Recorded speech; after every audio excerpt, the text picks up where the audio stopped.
السلام عليكم ورحمة الله وبركاته. النخلة المثمرة اللي هي عمر 8 ل 10 سنوات بتحتاج كمية مية قد ايه وكل فترة قد ايه؟ الحقيقة كل فترة قد ايه ده بيعتمد على نوعية التربة، من اول التربة الرملية اللي هي الرملة زي ما بيسموها، يعني الرملة الحرشة ده يحتاج مية اكتر، الرملة الناعمة يحتاج مية اقل او عدد ريات اقل بمعنى صح.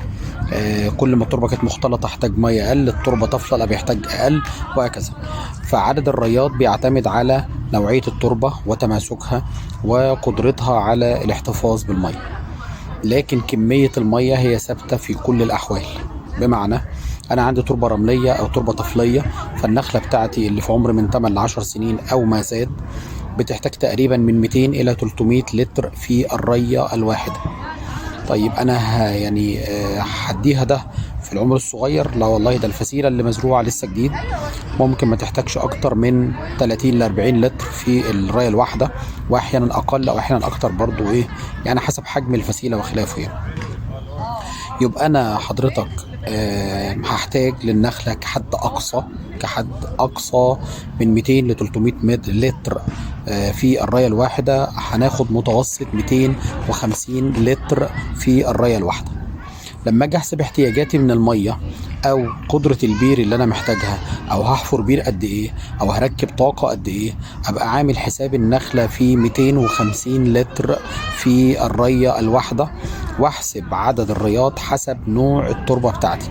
يعني حضرتك النهارده واخد تربه طفليه وربنا يعينك عليها، انا ممكن اجي اقصى حاجه بالنسبه لي في الصيف ان انا هروي كل 4 ايام.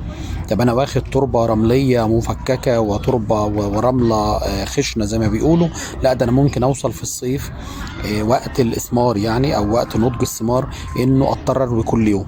طيب انا واخد تربه رمليه ناعمه او بتحتفظ بالميه جزئيا، وانا مزود طفله في الجوره، ممكن في الصيف اقصى احتياج ليها ان انا اروي كل يومين او 3.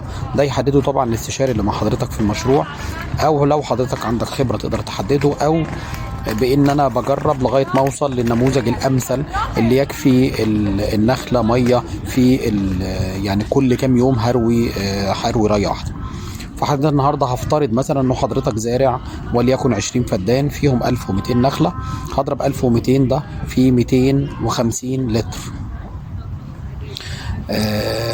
يطلع الرقم هقسمه على 1000 علشان احول اللتر الى متر مكعب.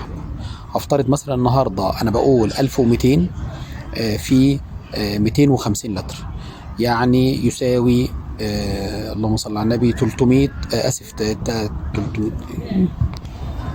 الاقي الرقم ده يساوي 300 الف لتر في الرايه الواحده اللي هم 300 متر مكعب. يبقى انا محتاج لل20 فدان اللي عندي 300 متر مكعب.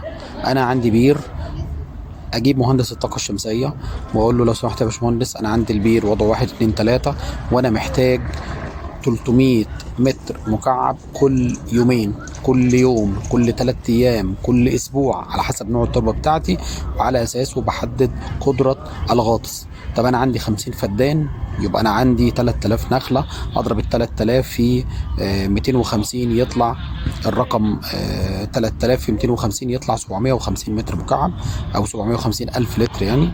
يبقى انا عايز اظبط البير بتاعي انه انتاجه يكون 750 متر مكعب لكل ريه. لكل ريه دي معناها زي ما اتفقنا على حسب نوع التربه اللي عندي. اقصى احتياج في الصيف وقت الاثمار هكون محتاج اروي كل يوم ولا كل يومين ولا كل 3 ولا حتى كل اسبوع في بعض الاراضي. الحسبه سهله نحسبها علميا، يعني بدايه ما نبدا الشغل. احسن حاجه انه التجهيزات من البدايه تكون على الحد الاقصى عشان حضرتك ما تضطرش بعد كده تعمل حاجه، خاصه لو في شركاء في المكان. لو حضرتك ارضك لوحدك ممكن طبعا ابدا بطاقه اقل تكفيني سنتين 3 4، وبعدين بعد كده ابدا ازود الطاقه بحيث ازود كميه الميه براحتي. لكن ده ما ينفعش الحقيقه لو في شركاء.